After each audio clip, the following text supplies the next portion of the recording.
Massive congratulations to Wayne. Driving home, I'm not going to lie, I was absolutely wounded. They sort of suggested that he might have around about £50, so I thought one more fish is what I needed. Would it go away or not? I wasn't too sure.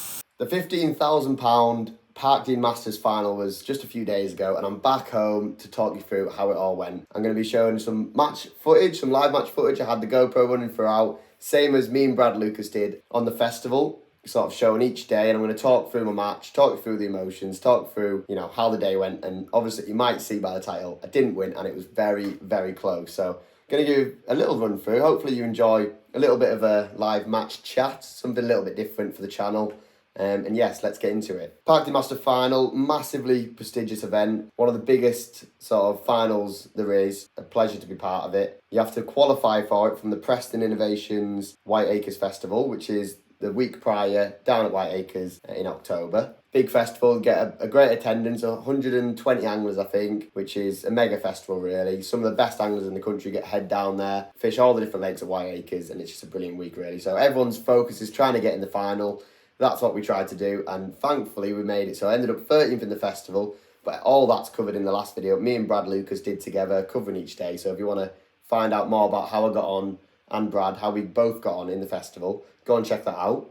I'll make sure to put the link in the description below so you can check that out. Basically, the aim, obviously, get in the final. Managed to do that, so that's great. Bit of an unknown, really, Jenny's Lake. That's where the final's hosted. It's a mega lake, something a little bit different. It's got carp, F1s, Carassios, skimmers. It's got a bit of everything, but your carp, your Carassios, and your big F1s are your main target for the final. Massively unknown. Only fished the lake once, so just going into it blind. But I kind of like that because I didn't have too much pressure going into the final. Going into the final the night before, me and Brad were sat in the lodge, doing a bit of tackle, getting everything ready, wondering how it's going to go. We're talking about what pegs we wanted, and the talk before was peg 21 or peg 11. Now, peg 21 is an end peg, and peg 11 is on the island where you can actually reach. In the morning, went into the bag of dreams, peg 11. Couldn't believe it. Fantastic. So, anyone who knows me knows I never draw good pegs, so it was nice to finally get myself on a flyer. But I didn't get my hopes up. I sort of tried to keep myself chilled out because I thought, the thing is with these big matches, a lot of the time the winner comes from places where you don't expect. So I just thought, I'll just go there. Hopefully it means we've got a chance, which is fantastic. That's what you want. So you go there quite excited. You don't feel deflated, which can happen sometimes. Felt like I had a great chance of winning. The lineup's incredibly strong, so you're obviously always up against it. Even on the best pegs, you got the likes of Andy Bennett in the final. I'll put the list up now. Mikey Williams, Harry Billing, Des Ship, Wayne Kearny, Johnny Jowett, and many more. That's just to name a couple. Brad Lucas was in the final as well. Mega lineup, as expected, really, on the Preston Festival. Ryan Laycock was in the final. Steve Barraclough was in the final. Yeah, the list could go on, really. They're just a few that are off the top of my head. But as you can see, mega lineup. Great peg, all you can ask for. I sort of knew that I had to keep my options simple on the day, really. I had an island to fish to, and that gave me a massive advantage. I wanted to make the most of that. So I sort of set up fishing across as my main ploy, really. Spoke to Ben Ag. He gave me some really good info, so appreciate that, mate. He didn't have to do that. He was in the final himself, so I never really would ask too much of someone who's in the final, but he was quite forthcoming with a bit of information. He'd been on that peg 2 weeks before, and he caught a few on meat and mainly on pellets across to the island. So kind of what I expected, but it was nice to have a bit of confirmation from him, so I knew like what I was aiming for, really. He had £90. I thought £90 would be an incredible weight. I didn't think we'd need that much. The talk was £60 might be enough to win the match, so I thought, if it's a low weight match, I actually thought it would suit my peg better, because I felt like even if it was difficult, I'd be able to tick over. So I set up with the plan of fishing across. I set up a full 16 metres to the island. It's a long old way, especially when there was a crosswind blowing. I was hanging onto my pole for dear life all day long, really. Basically fished it back to front, but I'll get onto that. Full 16 metres, which is like a long kit and a long fore, and my dolly butt, which makes it an exact 16 metres. Thankfully, I had the old elbow pad from Guru. Honestly swear by them. It's saved my elbow from a lot of pain over that week. I ended up drawing 3 or 4 pegs that you might have seen if you watched the other video about the festival. Full 16 metres. Oh, painful. And then went and drew another one where the only peg on the match where you need to fish a full 16 metres. So I decided to fish it bang in front of me, which meant I could get as close to the island as possible. I wanted to try and get as close to that shallow water as I could. because I feel like them fish live against the island. Even if it was only 18, 20 inches deep, probably against the bank, I felt like that's where the fish would want to be. They're happy in that depth of water because it's away from yourself. I don't think if you fish that in the edge, they wouldn't come in that depth. But I think because it's away from all the bankside disturbance, if you're chucking a feeder against most islands these days, there's probably that depth and the fish will tail up there happily, whereas you'd never get them tailing up in the edge. So for that reason, I just wanted to fish as direct in front of me, get as close to the island as possible. Because I couldn't, with the distance, there's a pole limit, so I couldn't go any further. If you enjoy live matches as much as I do, then you're going to absolutely love the Catch More Media channel members area. There's over 24 live matches on there now, and there'll be more coming every single month with the likes of Christian Jones, John Holloway and Brad Lucas, 3 very informed young anglers at the moment. There's loads of other anglers featured on there too. If you want to see under pressure, see how they actually perform with the cameras on them, then you're going to love it. So go and check it out. It's under a £5 a month. It's a no-brainer, really. You'll take your fishing to the next level, see how they actually perform. Good and bad. There's lots of wins, but also a lot of hard matches on there, so you can see how they actually get on and how they deal with tough situations on the bank. So go and check it out. Click join on the Catch More Media homepage. It's dead easy. Do it from a laptop or desktop. Can't do it from your phone for some reason. That's YouTube's problem at the moment. Click join. Put your details in. It's £5 a month. Endless possibilities. You can get access to every single bit of content that's on there already. Loads of live streams, loads of live matches, and loads of in-depth masterclasses. So go and check it out. You won't regret it. See you over there. So I set up one line across straight in front of me. I set up a few different rigs for that. I'll go through all my rigs at the end of what I sort of set up. But I did set up a rig for fishing pellets and a rig for fishing meat on that line. Exact same depth, a little bit different rigs, but 2 different rigs there because I wasn't sure what I would need to be doing. Don't know the lake very well, so I wasn't sure if I was going to get problems with silvers or if I was just going to be able to tap a bit of meat in and catch some carp. Set up 2 edges left and right. In previous years, you needed to catch some big edge fish, which has been important. So I set up both edges left and right to feed ground bait and maggots. And then I set up meat short because it's been working all week, meat short. So felt like that would give me a chance of a late run of F1s maybe, if they're having a feed or even some carp. All in goes, and I thought, right, where am I going to start? I decided to ship across to the island, which it's a full 60 metres, so out we went, and I thought, I'll start on meat, because I felt like, if I start on meat, I've had quite a lot of success in the week leading up to it, just tapping a few cubes of meat in areas where there wasn't any roach and stuff feeding. I felt like meat was a good attack, and you could just tap a few cubes in, sit and wait, and you get a bite, and quite often be an F1 or a carp. So out we went, and I didn't realise this, but Jenny's is absolutely full of small roach, and I didn't really know that. But I kind of preempted it. It could have been a possibility, so that's why I set my pellet rigs up. So basically, shipped across to the island, I just put a medium Guru Kinder pot on, which had the little sort of closed hole in. That's what I've been using throughout the week. So you can get 10 or 15 cubes of meat in, and then you can sort of ship out, and you can just turn your pot and just tap like 4 or 5 bits in, or like 3 or 4, depending on how much you think you want to feed. Obviously, I felt like there was going to be some roach present. I think when I shipped across to start with, I just tapped in like 3 bits, laid my rig in, and I think pretty quickly I ended up getting held up by a roach. And I thought, that's not a good sign, but I sort of shipped it back, put it in the net, it might have fell off, went back in, and then I tapped like 5 bits in. I always feel like if there's a few roach about, you can get away with feeding a bit more meat, or any bait in general, to be fair. So I tapped in a few more bits of meat. And for the first sort of bit of the match, I just sort of persevered with meat for maybe 20 minutes. I just felt like maybe if I just keep tapping a few bits in, eventually I'll get a carp. And I was looking around and no one was really catching anything. And I was like, right, it's clearly fishing quite hard. That could play into my hands. And the good thing is, the lake's that big, you can't see anything really. Like, especially where I was, I'm like, there's trees on the island in front of me, so I can't see anyone on the far bank. I can see a few people to my right, but they weren't catching anything. And then I can only see a couple to my left, and they didn't look busy, but I wasn't really looking around much. I wanted to just concentrate on my own match and just hope for the best, basically. So I tapped a bit of meat in, went through the motions, and nothing really happened. And I thought, that's no good, really. I don't really want to be doing this. So I shipped back, took my rig off, which had an LWG on for meat, put that down, and picked up my hard pellet rig. And thought, right, my thought process was basically, if I can fish hard pellets, I'll be able to if I catch a few roach, I'll be able to, ship them back, blah, blah, but I won't get bothered by them as much. Generally, fishing hard pellets, you won't catch as many roach. As it happened, I still ended up getting held up by a few roach early in the session. So I shipped across to the island again, full 60 metres, and at this point the wind is just absolutely howling through, left to right. Just holding the rig in one position for long enough to get a bite was a bit of a mission, to be fair. So that was a bit annoying. I think if it had been flat calm all day, I would have had a much better chance, to be fair. But can't complain. I knew there was a few fish there to be caught. Shipped across, tapped a few pellets in. I just put a 6mm banded pellet, 6mm coppins in the band, and I just put I swapped my pots over, so I put the sprinkle lid on instead. Put some formal pellets in it.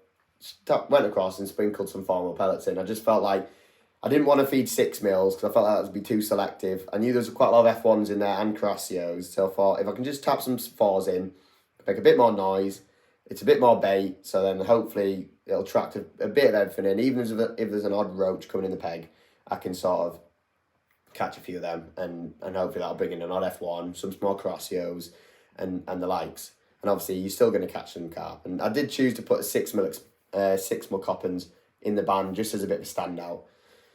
So wrapped some pellets in, and I just started catching some roach really. Every now and again you'd get a little dink, and you'd like, oh, and then it's a roach, and it's like, oh, God's sake. But no one was catching anything, so I was quite happy just to keep going through the motions and just hope that something would arrive. And I did kind of lose hope. I think I shouted across to Mikey, I don't think I'm winning today, because as soon as I didn't catch at the start, I just felt like it wasn't going to be strong enough. I felt like if it was going to be an out-and-out winning peg, them fish are going to be there at the start waiting. But looking back, I think it was just fishing very difficult on the day.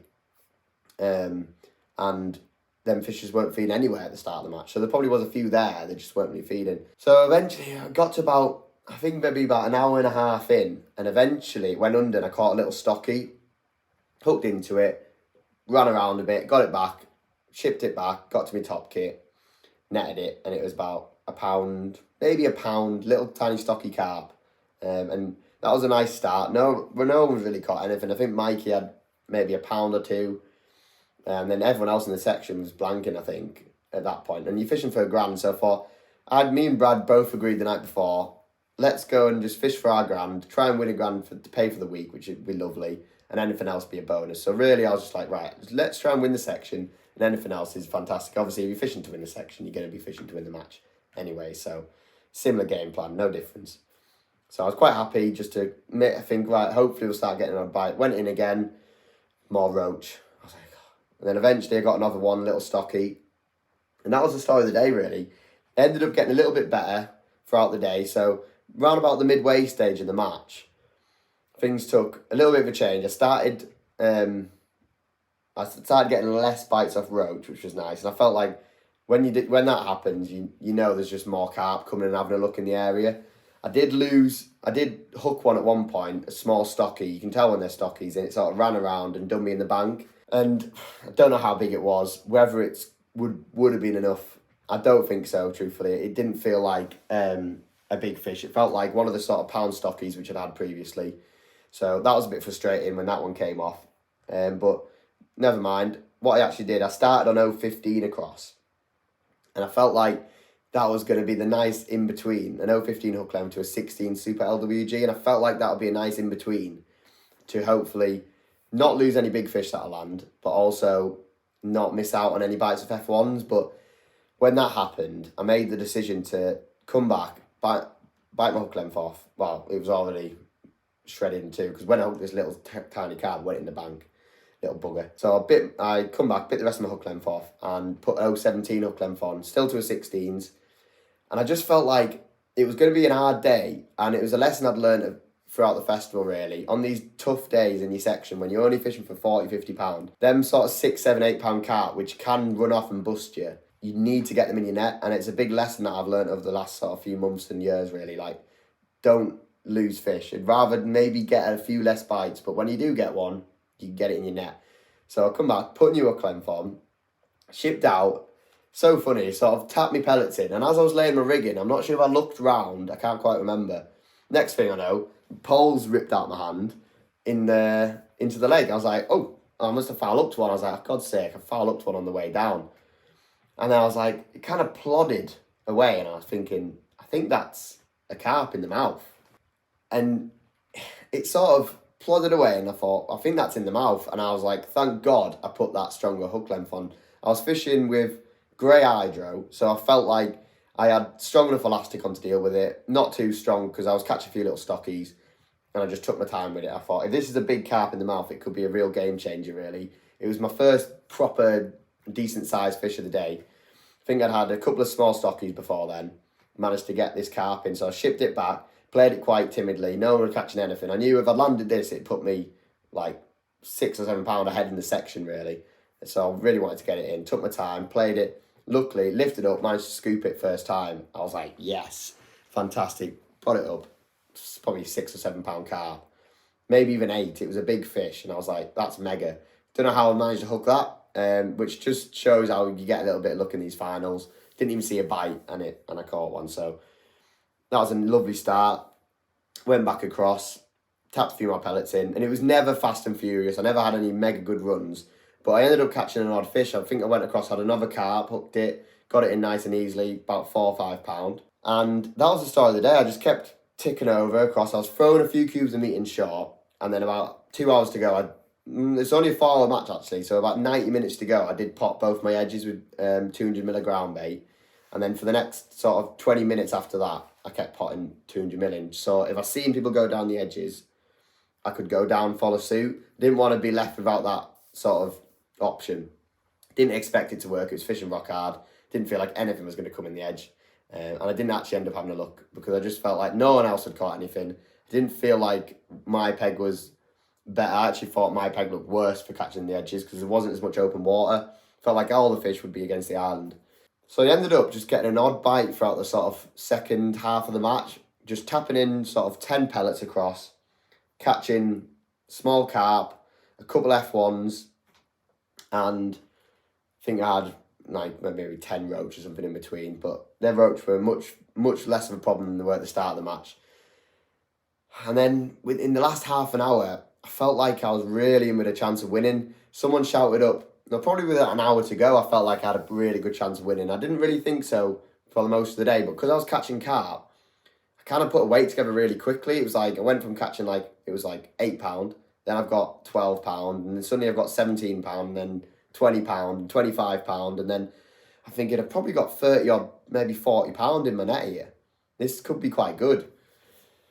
So, sort of plodded on, kept trying to nick an odd bite, persevering with this pole in the wind.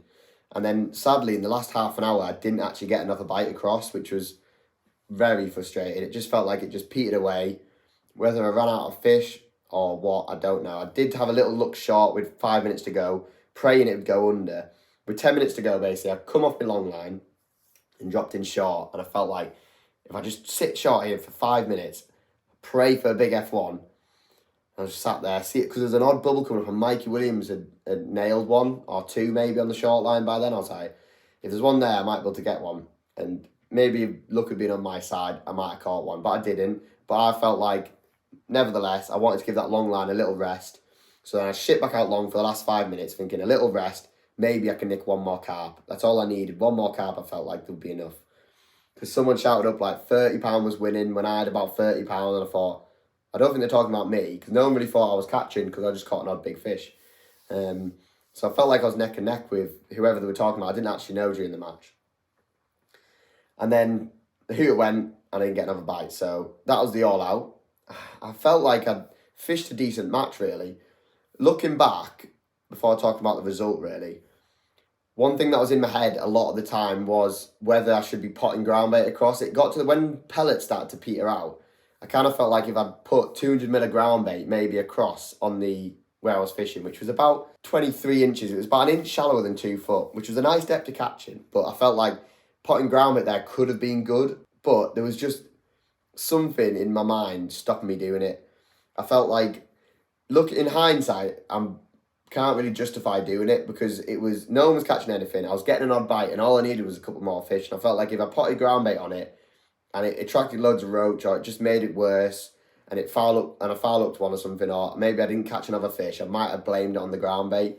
And I was just confident that if one of them carp came in my peg on them pellets, I'd catch it. So I was toying with that idea throughout the day. It didn't end up coming into play. Didn't do it. Maybe I bottled it. I'm not sure. I couldn't really justify doing it for, sat there having to make that decision when you're thinking this could be a £15,000 decision. it's a lot of pressure, but I just felt like I did it all up in my head and felt like it wasn't worth the risk, really. Whether that would have changed the outcome, I'm not so sure, but maybe. So the weigh-in came round, and Rob Hughes was there with the cameras, with Andy Ford, and they sort of said, "How you got on?" I said, "Well, I don't know. I've probably got 40 odd pound." And they didn't think I caught anything. They thought I had a couple of bites, I think. So they were quite shocked. Pulled my net out, chucked it in the weigh sling, and it went 50. No, I think it went 48.12. I think I weighed. I was like, that's a good weight today, I think. And I think best up to me at that point was Ben Agg with £32. The rest of my section was really tough. I think Mikey Williams was second with £13. And one of the sections up to my right got one with £11. So you can see how tough it fished on the day. Thankfully, with that island, as I sort of hoped, it held a few fish and just let me get an odd bite throughout the day. And they were good stamp fish. So I was like, maybe I've got a chance of winning it. But when they were there, they did say that Wayne Kearny, good friend of mine, I'll talk a bit more about him in a minute, they sort of suggested that he might have around about £50. So I thought, one more fish is what I needed. Would it go away or not? I wasn't too sure. I sort of waited around, anxiously waiting for the results. Try not to think about it, but it's impossible not to. You just praying, really, that it's going to go your way. Went round, and when they weighed Wayne in, I knew it was going to be close. It seemed very tense. I was watching from the other side of the lake, and they ended up weighing £50.14. So £2 and 2 ounces, I think. £2 and 2 ounces, I think, ahead of me. So a massive well done, Wayne. Obviously, huge congratulations. He's a good friend of mine. I've known Wayne for years. He's an absolute legend. He's done a lot for me. He'll do that for anyone, really. So I was chuffed to bits to see him win it. As much as it was really, really painful for me not to win it, I was really pleased for him. I had mixed emotions about it, really, because selfishly yourself, you want to win it. You want to do well. You want to try and win these big finals. But Wayne is a gentleman. He deserved to win it. I was honestly really pleased to see him win it. And hopefully I'll get another chance. Wayne was on peg, I think he was on 40, he was in like the mid-40s. It might have been 45 or 42 area, maybe 45, I think. And he just had open water, and I think Wayne just fished in the open water at like 13, 40 metres, and he just fished pellets, I think, and he caught some carp, some F1s, some Carassios, and just fished a nice ticky over match. I think he had a couple of big fish short late on meat, which helped him. I think he had one on camera at the end, which sealed the deal for him, so that's a nice fish for him to catch. Not so good for me. But I just couldn't catch anything late, which has let me down, really. I just needed a little run short, a couple more bites across, and I would have managed to win the Parkdean Masters Final.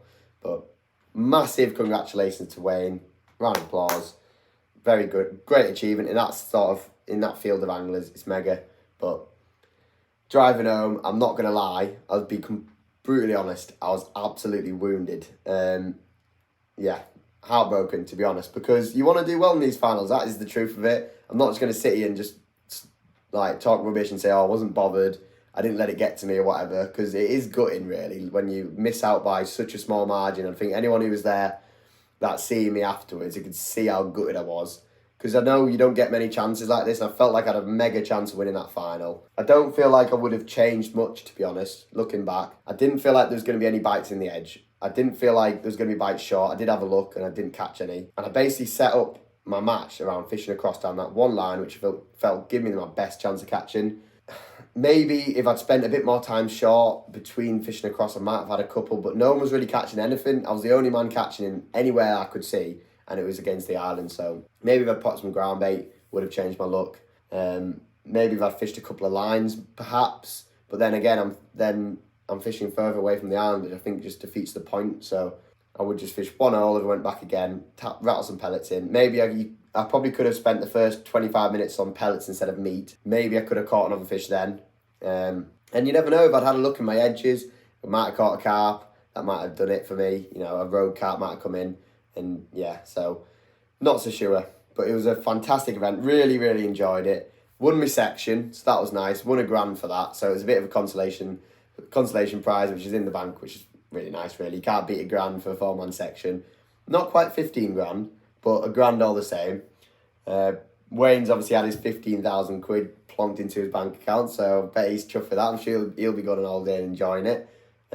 We spent a lot of the week together, to be fair. Me and Wayne have been fishing a lot a lot of places together, Partridge, and like I've known him for years. So it was nice to see someone that lift that trophy. And I knew what it meant to him, so it was very nice, very wholesome to be fair. So that was the day really. One section, second in the final. I think I was £2 short of winning, and then I think maybe I would like to say Ben Ag was third, maybe with £32, something like that. Yeah, he's been close a few times now. Not as close as last year. Last year he was second, so he's very consistent down there. So I'm sure he'll win it one day. I'd love to get back. Talking about my rigs, I set up for a cross. I fished a long kit with grey hydro, and I felt like I was tempted to fish black, but then I thought, if I catch some Carassios, they might fall off on the way back, which I didn't really think was going to be like, I didn't want to lose anything. I felt like if it's hard, I'll just fish grey, and then that'll be all right. Fished grey hydro across. I fished my 2 rigs are set up. I set up 3 rigs, if I remember correctly. I set up a 4x12 for fishing meat. But at the start, the wind was kind of like, I'm not sure what it's going to do. It was flat and knacker to start with, and then eventually the wind got up and turned into a bloody hoolie. But I set up 4x12 fishing meat. I just fished a bulk and 1 dropper. I just fished bulk number 8, 1 number 9 dropper, a 4-inch hook length. It was only 2 foot deep, so I felt like a 4-inch hook length was about right. I fished a 4-inch hook length of 0.15 to start with on that one, to a 14 Super LWG. Them 14 Super LWGs are mega hooks for me. Use them all week. They're so strong, don't open up. Fantastic hooks. Couldn't recommend them more. If you're fishing meat, you want 14s and 16s, SLWGs. It's a little bit harder. I feel like 16s are good. You can bury your hook in the meat a little bit more. If it's fishing well and you're getting an odd carp, them 14s just a little bit stronger, bit of a bit more wire to get them in the mouth so they don't come off. So that's why I chose to fish 14s. I felt like there was going to be a few carp about.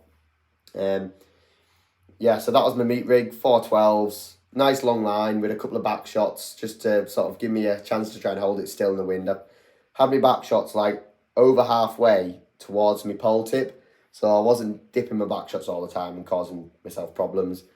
And I like quite a light float with meat. I know it kind of like, I feel like you can lay your rig in a bit more, and yeah, I just feel like you get a few more bites with a lighter rig, so that's why I fished that. And I also set up 2 rigs for pellets. I set up a 4x12 and a 414s. I set the 414s up just before the start because the wind got up. I was like, oh no. So I got up, set a 4x12s up and a 414s just before the start because I wanted to have my options covered. In the end, I fished the 414s. I wanted to keep my rig still more than anything. I know with pellets sometimes you can get bites on the settle. If it was flat calm, I would have been lifting my rig out all day and laying it in and, being nice and delicate with it. But with the wind, I just wanted to feed my bait and try and pin my rig in position and try and hold it there for as long as possible so I could get a bite. Fished a 6mm pellet, so it was anchored my rig a little bit. And I just fished a bulk and 1 dropper on that as well. Yeah, I just fished a bulk and 1 drop on the 414s. I think on the 412s, I actually strung some number 10s out, a bit more of a sort of on the fall sort of rig really, just if I wanted to have that option of something a little bit lighter, but I ended up fishing the bulk and 1, holding my rig in position. That I feel like that bulk just anchors your float, then you've got your dropper. I just fished a number 9 dropper, number 9 cube, just to sort of give me a little bit of a positive dropper really. Gives you a little bit of a fall. Obviously I did catch that carp on the drop, which maybe was something to do with that. But I just feel like having your bulk a little bit higher away from your hook length is nice. I wouldn't want to fish a bulk right on your hook length, so I just fished a bulk and 1 dropper.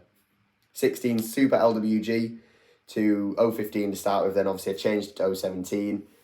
Little micro bait band, and that's it really. That was the rigs down there. I won't go into short or the edge because I didn't really fish them, but that was the main rigs for a cross. And bait was dead simple, just fished hard fishery 4mm pellets and 6mm coppins on the band. I've got my own 6mm. I did try a white one a few times, but I felt like I was waiting that long for bites. Then white ones break down because they've not got a lot of oil in them. So that was why I chose to do that. And yeah, that's kind of the roundup for the match. Hopefully you enjoyed that little talk. And hopefully I didn't bore you. If you're still here, then you clearly did. So thanks for watching. Second, a close second, heartbreaking second, but a lot of lessons learned. A bit of character building. Very pleased for Wayne. So massive shout out to him. Thanks to White Acres. It's a brilliant event. A lot of money to be won down there. I'll definitely be going back. I know a lot of people talk about White Acres and they say it's maybe not what it used to be, but I really enjoyed my time down there. All the lads are the sound. It's great crack. Great night in Nuke, even though it was a bit of a messy one on the Saturday before. We won't talk about that. And yeah, looking forward to going back next year. And that's all for me. I'll see you on the bank soon.